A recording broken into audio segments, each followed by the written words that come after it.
Hello बच्चों, कैसे हैं आप? सब ठीक, स्वस्थ और मस्त होंगे। तो बच्चों, आज हम कल अपने कक्षा 10 भौतिक विज्ञान के विद्युत धारा चैप्टर के न्यूमेरिकल किए थे। आज भी कुछ न्यूमेरिकल्स करेंगे, इसके बाद ओम का नियम पढ़ेंगे, जो यूपी बोर्ड 2024 के लिए कक्षा 10 के लिए बहुत ही इम्पोर्टेंट टॉपिक है। तो बच्चों, बात करते हैं। एक चालक में होकर 0.5 कूलम आवेश प्रवाहित होने में 3 जूल ऊर्जा व्यय खर्च होती है। चालक के सिरों के मध्य विभवांतर ज्ञात करना है। हमें विभवांतर ज्ञात करना है आपको। तो विभवांतर ज्ञात करना है कि हमें बी ज्ञात करना है, और हमारे लिए जो आवेश दिया है वो कितना दिया है, Q बराबर 0.5 कूलम, और कार्य कितना है, ऊर्जा जो खर्च हो रही है वो कितनी है, 3 जूल है, और हमें विभवांतर ज्ञात करना है। W बराबर कितना है, 3 जूल। बच्चों, फॉर्मूला हमने पढ़ा है B बराबर के W बटा Q, और B निकालना है तो W का मान कितना है, 3 है, और Q का मान 0.5 है। पॉइंट काटे 0 हो जाएगा, हमारा कितना हो जाएगा, 30 बटा 5, और 5 30, यानी हमारा जो विभव होगा वो कितना होगा, 6 वोल्ट होगा। कितना होगा बच्चों, 6 वोल्ट होगा। जैसा कि अगला सवाल है कि 12 वोल्ट विभवांतर के दो बिंदुओं के बीच 2 कूलम आवेश को ले जाने में कितना कार्य करना पड़ेगा। तो बच्चों, हमें इसमें कार्य ज्ञात करना है W, और B बराबर हमें दिया है 12 वोल्ट, और Q बराबर दिया है 2 कूलम। Q बराबर 2 कूलम दिया है, और हमें कार्य ज्ञात करना है। इसमें क्या ज्ञात करना है, कार्य ज्ञात करना है। सूत्र होता है B बराबर के W बटा Q।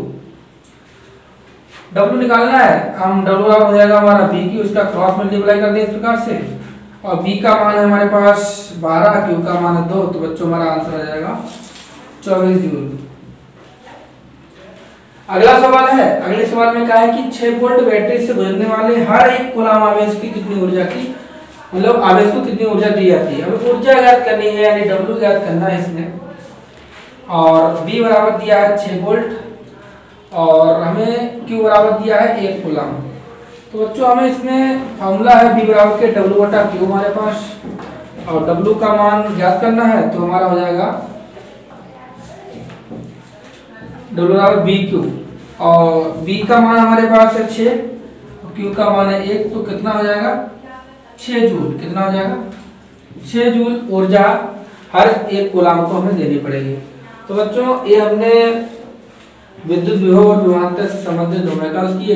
अब हम पढ़ेंगे ओम का नियम। हेलो बच्चों, तो हमारा अगला नियम है ओम का नियम। ये आपकी परीक्षा के लिए यूपी बोर्ड 2024 के लिए बहुत इंपॉर्टेंट टॉपिक है आपका, बहुत ही इंपॉर्टेंट। जैसे कि ओम का नियम, एक वैज्ञानिक थे, जर्मन के वैज्ञानिक थे, उनका पूरा नाम था सर जॉर्ज साइमन ओम।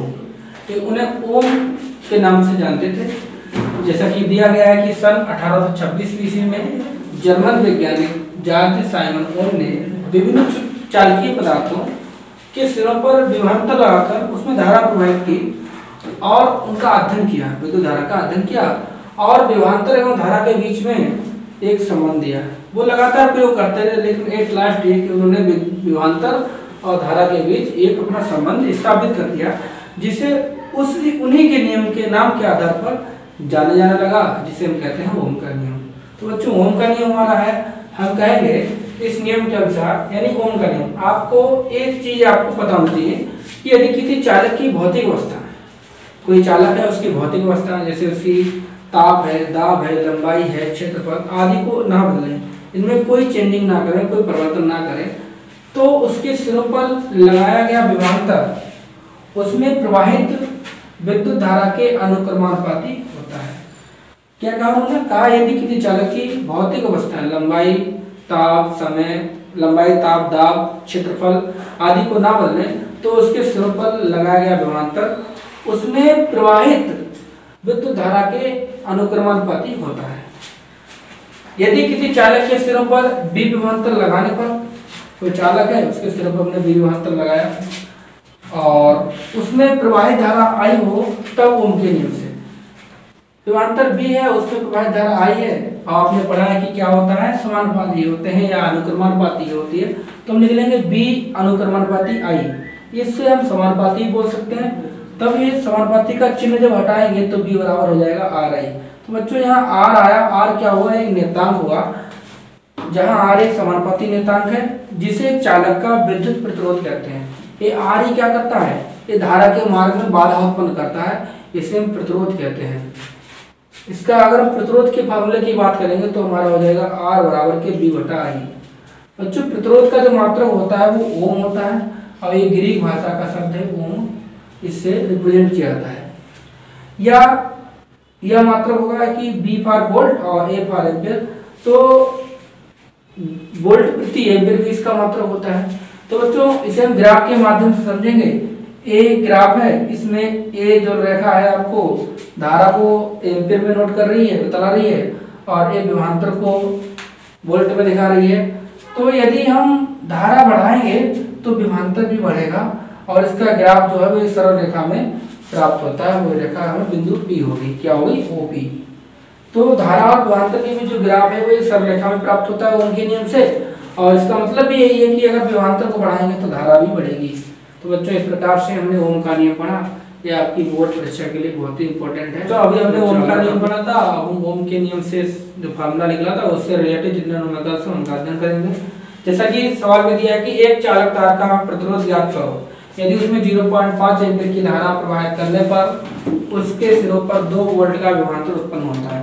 मतलब कोई तार है जिसमें धारा प्रवाहित हो रही है और उस तार में धारा के मार्ग में बाधा उत्पन्न हो रही है, इसे प्रतिरोध कहते हैं। तो हमें प्रतिरोध ज्ञात करके देना है।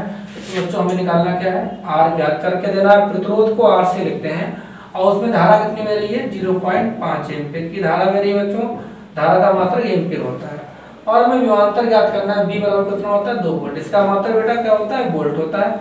जैसे कि अभी आपने पढ़ा था उनके B बराबर क्या होता है, RI होता है। बच्चों हमें निकालना क्या है, प्रतिरोध का। प्रतिरोध बराबर जब यहाँ लिखेंगे तो हमारा हो जाएगा B बटे I। बच्चों इस सूत्र से हम सवाल को हल करेंगे। R और B का मान कितना बच्चों, 2 है, I का मान कितना 0.5 है। पॉइंट काटेंगे, 0 बढ़ा देंगे, 5 चौक 20 हो जाए, आप लिख देंगे 20 बटे 5, और 5 एकम 5, 5 चौक 20, तो आपका कितना आंसर है बेटा, 4 ओम। आपका आंसर आ गया बेटा 4 ओम, यानी उस तार में 4 ओम का प्रतिरोध लग रहा है, जिसमें 0.5 एम्पीयर की धारा प्रवाहित करने पर 2 वोल्ट का विभवांतर होता है। ठीक है। तो बच्चों अगला सवाल है हमारा कि किसी विद्युत बल्ब में 0.5 एम्पीयर धारा प्रवाहित करने पर 220 वोल्ट विभवांतर उत्पन्न होता है। प्रतिरोध ज्ञात करना है कि उस तार में जिसमें 0.5 एम्पीयर की धारा बह रही है उसमें कितना प्रतिरोध लग रहा है, कितनी उसमें बाधा उत्पन्न हो रही है। तो बच्चों इसमें हमें R ज्ञात करना है। R बराबर आपका हो जाएगा, ज्ञात करना है, Y बराबर दिया आपको 0.5 एम्पीयर, और B बराबर आपको दिया है 220 वोल्ट, 220 वोल्ट। तो बच्चों हमें इसमें निकालना क्या है, R, और अपने फार्मूला पढ़ा है, R बराबर की क्या होता है, B बटे I।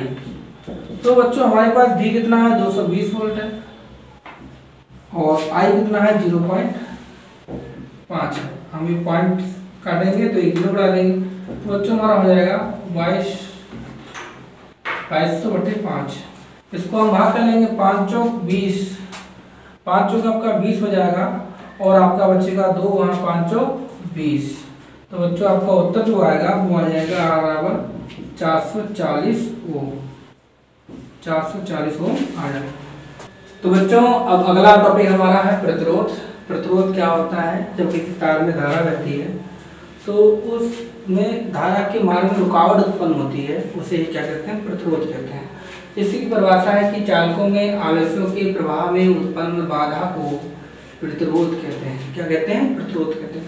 बच्चों प्रतिरोध का जो सिंबल है वो जो होता है, प्रतीक, आपको कहीं चित्र बनाना होगा तो उसमें प्रतिरोध को आप ऐसे दिखाएंगे, ठीक है, और इसे R से प्रदर्शित करते हैं, जैसा कि आप पढ़ चुके हैं। बच्चों प्रतिरोध चालकता के विद्युत क्रमानुपाती होता है। क्या होता है, चालकता के विद्युत क्रमानुपाती होता है। यानी हम कह सकते हैं कि यदि किसी चालक का प्रतिरोध कम होता है तो उसकी चालकता क्या होती है, अधिक होती है। क्या होती है, चालकता अधिक होती है। यदि प्रतिरोध कम होगा तो चालकता अधिक होगी। बच्चों हमने प्रतिरोध पर निर्भरता के लिए कुछ 2 पॉइंट लिए हैं। हमने लिखा है पहला कि प्रतिरोध R लंबाई L के समानुपाती होता है। इसका मतलब होता है कि चालक तार की यदि लंबाई हम बढ़ा देते हैं तो प्रतिरोध भी क्या होता है, बढ़ जाता है। आर समानुपाती एल, यानी अगर प्रतिरोध बढ़ेगा तो एल भी बढ़ेगा। ठीक है बच्चों। अगला है दूसरा पॉइंट, प्रतिरोध आर अनुप्रस्थ काट क्षेत्रफल कैपिटल ए के व्युत्क्रमानुपाती होता है।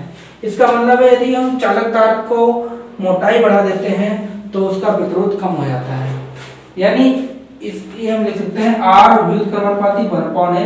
यदि हम प्रतिरोध बढ़ाएंगे तो क्षेत्रफल कम हो जाएगा और यदि हम प्रतिरोध घटाएंगे तो क्षेत्रफल अधिक हो जाएगा। तो बच्चों आज के लिए इतना ही।